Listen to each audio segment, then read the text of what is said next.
Bonjour et bienvenue dans Femmes de sport, la seule émission omnisport consacrée à tous les sports féminins. D'ailleurs, au programme aujourd'hui, du judo et plein de sports à découvrir. Parce que c'est toujours un dilemme de choisir son sport quand on veut se lancer dans une activité D'ailleurs, physique. je suis même sûre qu'on vous donnera envie avec Rosine de Puccio, la vice-présidente de la Fédération de cyclotourisme. Envie de pratiquer le cyclotourisme et à côté de Roselyne Gévries-Eman. Bonjour. Bonjour. Vous êtes triple championne du monde de judo, un palmarès énorme. 4 fois aussi championne d'Europe. Alors, moi, ma première question, c'est, vous pratiquez du judo, et c'est la question macho du jour. Le judo, un sport de femme ? On sait qu'il est macho, lui. Bien sûr que oui, le judo est un sport de femme. Je vous invite à venir d'ailleurs au bord des tatamis, où vous verrez qu'il y a plein de pratiquantes féminines. D'ailleurs, vous avez débuté, je crois, le judo vers l'âge de 13 ans. Pourtant, c'est vers l'âge de 21 ans que l'âme de championne s'est révélée. Racontez-moi vos débuts. Oui, c'est vrai, j'ai commencé le judo dans le sport scolaire. En fait, je l'ai découvert au collège. Professeur de PS, je crois. Oui, j'ai découvert au collège par mon professeur de PS. Et donc, on avait des sessions judo, comme on a des sessions basket, handball, etc. Et ça m'a plu de prime abord. J'étais avec ma sœur, un bon groupe d'amis. Je peux vous dire qu'au début, c'était plutôt la convivialité, le fait de, vous savez, de partir, de se déplacer en groupe, en minibus, de sillonner un petit peu les 4 coins de la France. C'est vraiment ça qui m'a plu de prime abord. Et ensuite, effectivement, un petit peu le goût de la compétition est venu petit à petit. Et à l'âge de 21 ans, j'ai intégré l'INSEP suite à un résultat au championnat de France junior. Alors, vos parents, ils ont suivi votre carrière quand vous êtes investie toute jeune dans ce sport facilement ou ils ont essayé de vous décourager ? Non, vous savez, moi je suis issue d'une grande famille, on est 6 frères et sœurs. Et nos parents nous ont toujours suivis dans tout ce qu'on a pu faire comme activité sportive ou culturelle. Le principal pour eux, c'était d'aller jusqu'au bout. Et effectivement, moi, ils ont effectivement suivi ma carrière sportive. Alors de près et de loin. Des fois, vous savez, ils n'aiment pas trop s'immiscer. Mais effectivement, ils ont participé. Ils étaient toujours là dans les bons comme dans les mauvais moments. Donc, à la fin de votre carrière, je pense que vous pourriez pratiquer du cyclotourisme, parce que le cyclotourisme, je crois que ça peut se pratiquer en famille. Mais expliquez-nous ce que c'est le cyclotourisme en fait. Bien, le cyclotourisme, c'est tout d'abord une activité de plein air. Et comme son nom l'indique, c'est faire du tourisme à vélo, mais sans esprit de compétition et sans classement. C'est ce qui fait notre spécificité. Non, mais ça se pratique où et comment finalement ? Il y a des clubs, comment ça se passe ? Oui, il y a des clubs, mais on peut le pratiquer tout seul, puisqu'on a près de 4 millions de pratiquants dans toute la France. Mais en club, oui, on a 126 000 adhérents qui pratiquent le cyclotourisme dans nos 3100 clubs. 3100 clubs, donc oui. Les gens ils se réunissent, concrètement c'est une sortie toutes les semaines, tous les mois, où on attend les beaux jours l'été ? Non, c'est souvent plusieurs sorties par semaine. Et c'est vrai que c'est vraiment le plaisir de pédaler ensemble. Et puis, c'est dans un esprit de convivialité et puis de partage. C'est très intéressant de pédaler au sein d'un groupe. Alors, il y a une fédération. Quel est votre rôle, finalement ? Parce qu'il n'y a pas de compétition, on parle... Non. Eh bien, plus spécifiquement, je m'occupe de l'accueil dans les clubs, justement, d'essayer d'accueillir plus de féminines dans nos clubs. Et puis aussi, on gère une grande manifestation dont on parlera peut-être tout à l'heure, qui se déroulera à Strasbourg en 2016. Voilà, pour l'instant, on va aller voir le rendez-vous incontournable de l'émission. C'est le moment où vous allez faire un combat face à Gévries. Non, évidemment, je rigole. Mais pour l'instant, sortez vos maillots, les boules de pétanque, parce qu'il fait encore beau, il fait encore l'été à Femmes de Sport. Rendez-vous avec le zapping de Femmes de Sport.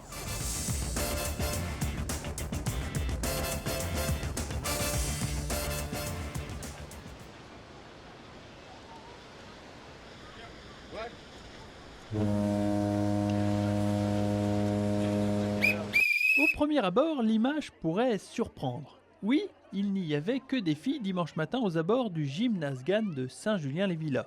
262 pour être précis. Depuis 2009 en effet, Marc Moreau s'est mis en tête d'organiser la course des copines, une compétition dédiée aux athlètes féminines qui prend chaque année de l'ampleur. J'ai essayé le sauvetage et du coup ça m'a plu donc j'ai continué.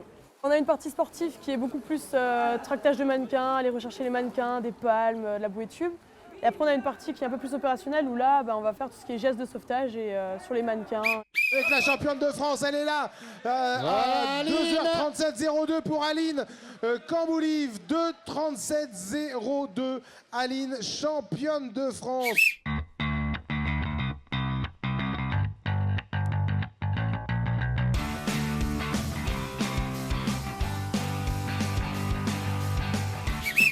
Au menu, concentration, précision et compétition.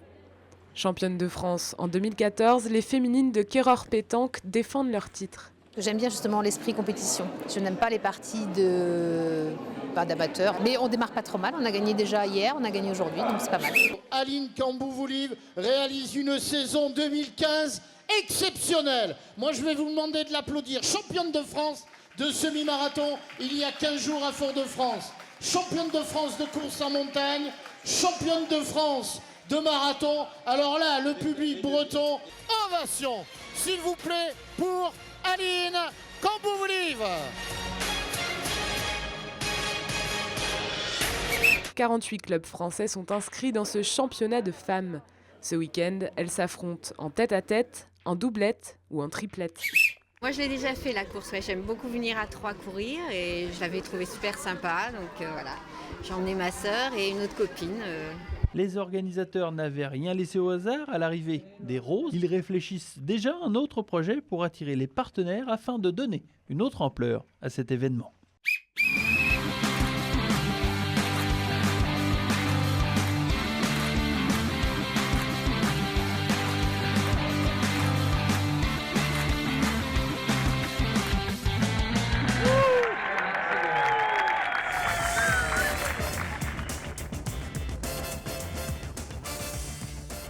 Gévrise, une réaction. Surf, vous avez déjà pratiqué?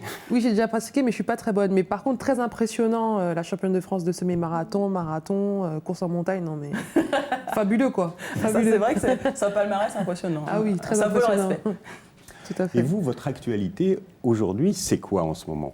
Eh ben, mon actualité aujourd'hui, c'est que j'ai bien repris l'entraînement, donc c'est une très bonne nouvelle. Après avoir profité donc, de mon titre mondial et avoir eu quelques temps de repos. Je vais partir sur la tournée asiatique dans quelques jours. Et ensuite, voilà, pour... C'est important, ces périodes de break pour un athlète pendant l'année? Oui, je pense que ces périodes de break sont vraiment importantes. Ça permet de souffler, de profiter aussi de ce qui vient de se passer, de réfléchir à la suite et de pouvoir vraiment bien se reposer pour partir de plus belle. Il ne faut pas oublier que nous sommes dans une année olympique, que le point d'orgue, ce sont les Jeux de Rio. Et l'important, c'est d'être prête pour cet événement. Bon, on l'a dit, vous êtes 3 fois championne du monde, 4 fois championne d'Europe. C'est un palmarès là aussi imposant. À Londres, vous avez fait une médaille de bronze. Je ne vais pas vous demander quels sont vos espoirs pour Rio, évidemment. Mais êtes-vous qualifiée du coup pour Rio déjà? Pour l'instant, la qualification n'est pas encore tombée. Il faut savoir que c'est assez tard. Notamment pour le judo, parce qu'il y a aussi beaucoup de concurrence. Alors, je ne sais pas quand est-ce que la fédération ou quand est-ce que le comité de sélection va annoncer l'équipe type. On peut dire que je suis en pole position. Néanmoins, il y a Fanny Estelle Posvit qui est aussi dans ma catégorie de poids et qui a fait 3e au championnat du monde à Astana. Mais l'important pour moi, c'est de continuer à m'entraîner, de participer à des compétitions. Parce que dans votre catégorie, il n'y a qu'un seul qualifié? Il y a qu'un seul qualifié. Quels sont les critères finalement de qualification? Alors, les critères au judo, alors, il faut être, pour les féminines, il faut être dans les 14 premières du classement mondial. Pour les garçons, il faut être dans les 22. Les classements se font par rapport au tournoi. Donc c'est pas pareil entre les hommes et les femmes. Voilà, les classements se font par rapport au tournoi. Et voilà, l'objectif c'est vraiment de rentrer dans cette fameuse ranking list. Et effectivement, en judo, il n'y a qu'un participant par catégorie de poids. C'est dégueulasse quelque part, parce que vous étiez toutes les deux sur un podium, et pour les Jeux... Voilà, et pour les Jeux, il n'y en aura qu'une seule. Voilà, il faut changer les choses. Il faut changer les choses. Quand on a de bonnes sportives en France, il faut pouvoir les qualifier toutes à Rio. Voilà, c'était mon coup de gueule. Alors, le judo, 600 000 licenciés, 26% de femmes seulement. Il y a encore des efforts à faire pour encourager la pratique féminine, hein, j'imagine. Oui, effectivement, il y a encore des efforts. Il faut savoir que le chiffre du ministère, c'est d'arriver à 30% de pratique féminine dans toutes. C'est à peu près une moyenne nationale, 30%. C'est à peu près la moyenne nationale, mais il faut encore, moi, je pense qu'il faut encore faire des efforts dans ce sens-là. Au judo, mais aussi dans d'autres disciplines sportives. Comme au cyclotourisme d'ailleurs, voilà. c'est ça. Vous, votre taux de participantes, c'est quoi? C'est 26? De licenciés, c'est 20%. 20%? Oui. Ah, il faut... Vous êtes au-dessus encore au judo.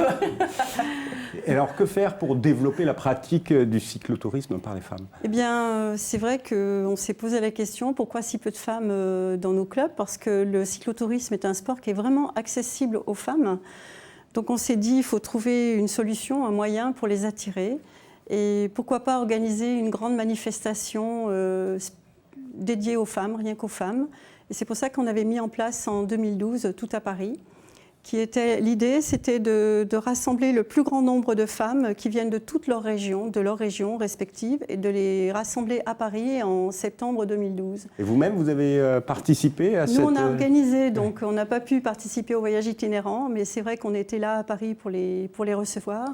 Et c'est vrai que c'était vraiment impressionnant de voir ces 4500 femmes très émues, parce que pour certaines, c'était la première fois qu'elles faisaient plusieurs centaines de kilomètres à vélo en plusieurs jours, et qu'elles étaient épatées elles-mêmes de ce qu'elles avaient pu faire. Bon, et c'était un grand moment quand même. Très rapidement, si moi j'ai envie de m'inscrire et de venir participer, qu'est-ce que je dois faire ?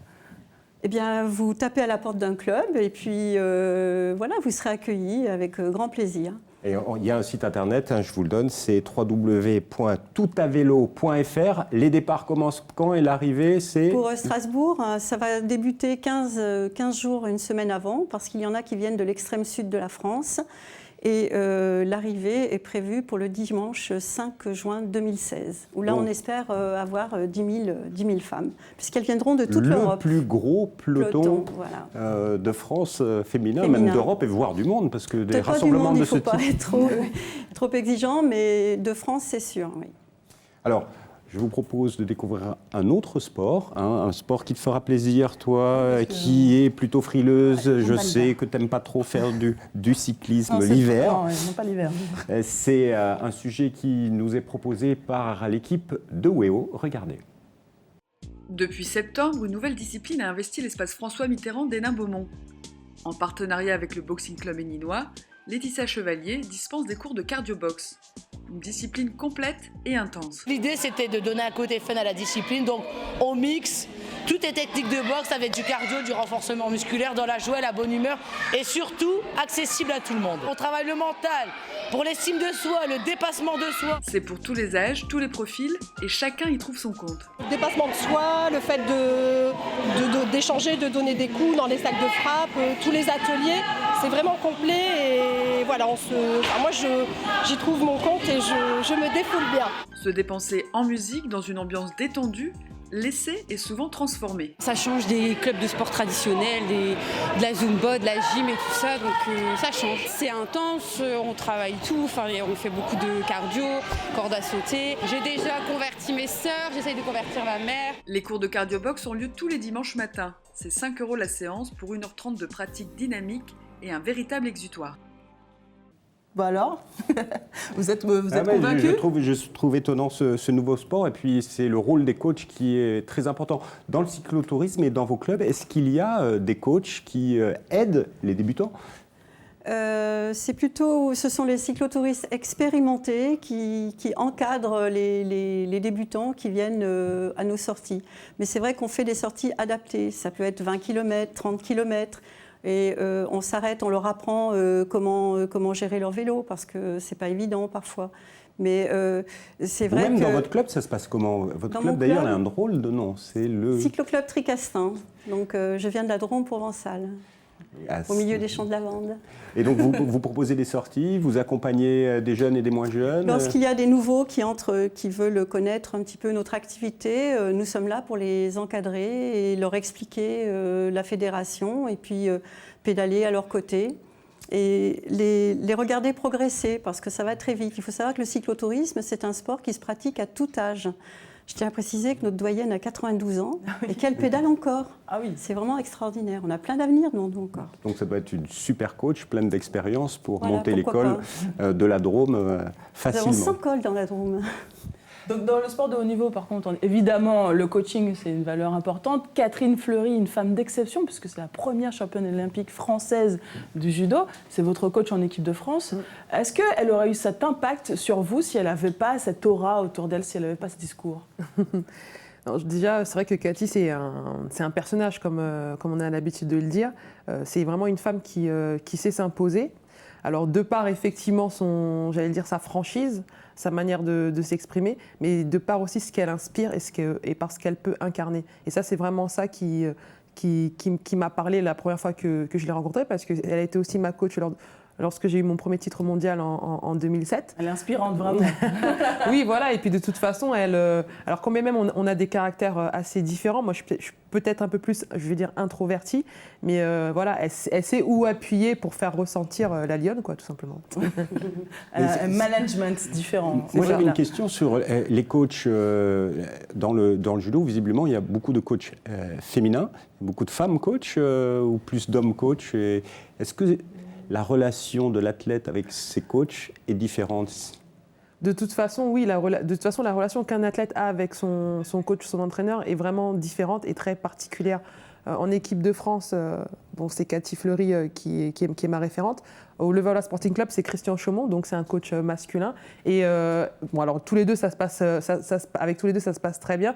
Mais effectivement, la relation est différente, mais c'est plus dans la manière d'entraîner les filles qui change. Ah, c'est particulier. Il paraît que entraîner les filles, c'est totalement différent. Voilà, il paraît que vraiment entraîner un public féminin est totalement différent d'un public masculin. Et après en avoir discuté avec les différents coachs et aussi avec les athlètes, parce qu'il y a des comportements qui sont différents, des visions différentes. Et effectivement, on ne peut pas s'exprimer de la même façon à une femme qu'avec un homme. Alors, revenons sur votre carrière. Vous avez été championne du monde dans 2 catégories différentes, moins de 63 kg et moins de 70 kg. Oui. Pourquoi? Pourquoi? Parce qu'à un moment donné de ma carrière, j'ai décidé de changer de catégorie de poids. Suite à mon échec aux Jeux Olympiques de Pékin, j'ai décidé en 2009 de me lancer un nouveau défi. J'avais vraiment du mal à repartir. D'ailleurs, j'ai vraiment pensé à arrêter le judo, arrêter la compétition. Et après, voilà, ces temps de pause dont on parlait tout à l'heure, alors ça m'a fait du bien, ça m'a permis de réfléchir, de me remettre en question et de me poser les questions. Est-ce que je voulais continuer? La réponse était affirmative. Après, voilà, comment, avec qui, pourquoi, etc. J'ai décidé de changer de catégorie de poids et avec mon entraîneur Christian Chaumont à Levallois et ma coach de l'époque qui était Martine Dupont, ils m'ont accompagnée dans ce nouveau défi. Donc justement, c'est un sacré défi puisque apparemment, rares sont ceux et celles qui réussissent en descendant de catégorie de poids. Pourtant, on a l'impression que vous êtes plus léger, plus facile, peut-être plus rapide. Pourquoi c'est si difficile de réussir? C'est tout simplement difficile parce que la première chose, c'est qu'il y a des régimes. Déjà, le régime alimentaire, voilà, c'est compliqué. Donc il y a le régime alimentaire, j'ai dû me mettre à la diète, tout simplement, perdre entre 5 et 7 kilos. Et c'était du muscle, donc voilà, il y avait tout un protocole qui a été fait par rapport à ça et les choses devaient être faites de manière professionnelle. Pour moi, il était hors de question de perdre 7 kilos en une semaine, c'était pas possible. Et c'est un programme qui est fait sur le long terme et faut aussi penser à la santé parce que déjà que les régimes en temps normal pour tout le monde, c'est pas bon. Pour un sportif de haut niveau, alors s'il le fait en plus, vous le faites de manière bien drastique. On ne va pas rappeler comment vous le faites parce que ce n'est pas forcément bon pour la santé. Donc, mais effectivement, il y a des périodes à respecter et il faut faire les choses correctement. Donc on le disait, le sport de haut niveau, c'est... Le tourisme, ça permet de maigrir, de perdre des kilos, c'est bon pour la santé? Oui, c'est très bon pour la santé, le vélo. Et c'est vrai que c'est un moyen excellent pour faire la chasse à la cellulite, puisqu'on fait travailler les muscles profonds. Donc il y a une chance, c'est bien, au cyclotourisme, vous êtes plusieurs, donc vous arrivez à vous motiver. Et d'ailleurs, à Nantes aussi, certaines femmes ont trouvé l'astuce pour faire du sport. Donc c'est un sujet de Télé Nantes. Course, exercice et cardio, ce soir la séance est intensive. Durant près de 2 heures, la trentaine de filles va se dépenser en suivant les directives de la coach. Un rendez-vous sportif mensuel, mais surtout 100% féminin. Les filles peuvent venir pratiquer un sport librement, sans avoir peur d'être jugées à la fois sur un niveau de pratique et aussi sans l'esprit de compétition et de concurrence qu'on peut avoir dans un club. Parfois, les femmes peuvent être confrontées à des contraintes familiales, sociales et qui les éloignent du sport. C'est important de pouvoir se fédérer entre elles avec des amis, avec des collègues pour essayer de contrecarrer ces contraintes et de se forcer à aller faire du sport. Organisées par une dizaine de femmes bénévoles, les séances sont gratuites. L'objectif, c'est autant de pratiquer du sport que de se retrouver pour passer un bon moment. L'esprit d'équipe, l'ambiance, la bonne humeur et puis le fait de se retrouver une fois par mois pour se bouger un peu, c'est sympa. J'ai du mal à courir toute seule, donc c'est vrai que là il y a l'ambiance de groupe, il y a les coachs, donc ça motive, c'est dynamique. Les séances varient en fonction des programmes. Par exemple, aujourd'hui, c'est une séance un peu plus intense avec un échauffement, des exercices de workout et un peu plus de fractionnés, donc de vitesse. Les communautés sportives sont en essor ces dernières années, notamment grâce aux réseaux sociaux.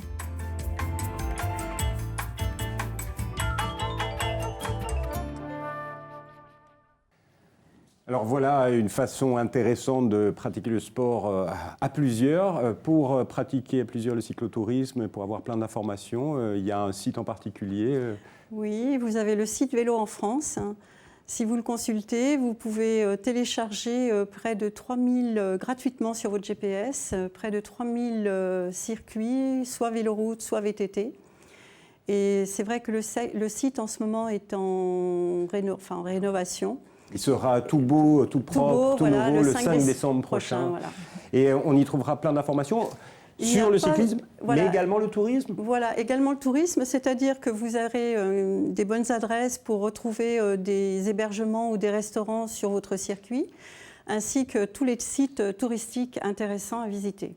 Bon, vous, Gévrise, je sais que vous consacrez du temps à deux choses qui sont importantes pour vous. La première, c'est le jardin des enfants, les enfants du jardin. Les enfants du jardin. Oui, c'est l'association Les Enfants du Jardin, qui est une association d'entraide qui accueille les familles et qui ont des parents ou des enfants qui sont atteints de maladies du métabolisme. En fait, ces enfants ont un régime alimentaire très strict.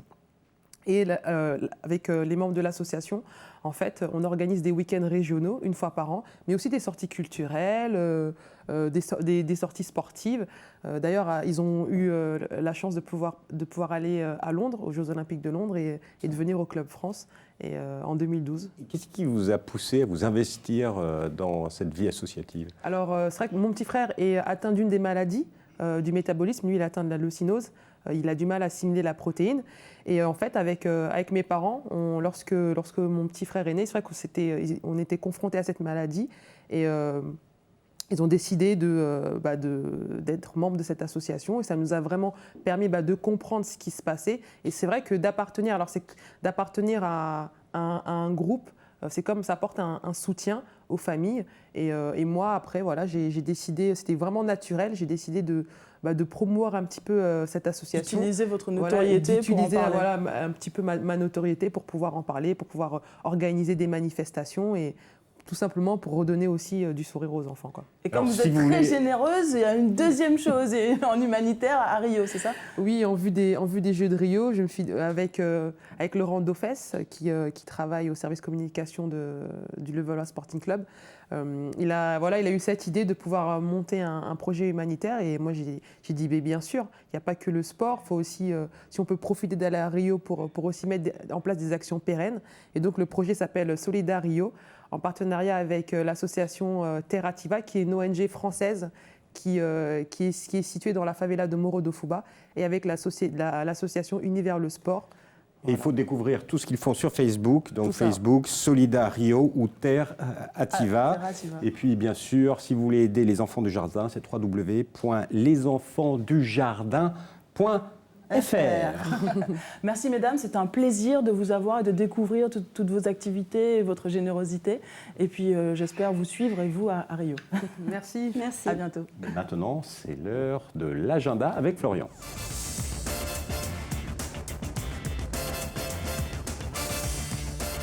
Bonjour Florian. Bonjour. Bon, je suis déçue, je m'attendais à vous revoir bronzé, vous revenez des plages de Sgor, mais non, pas une trace de bronzage.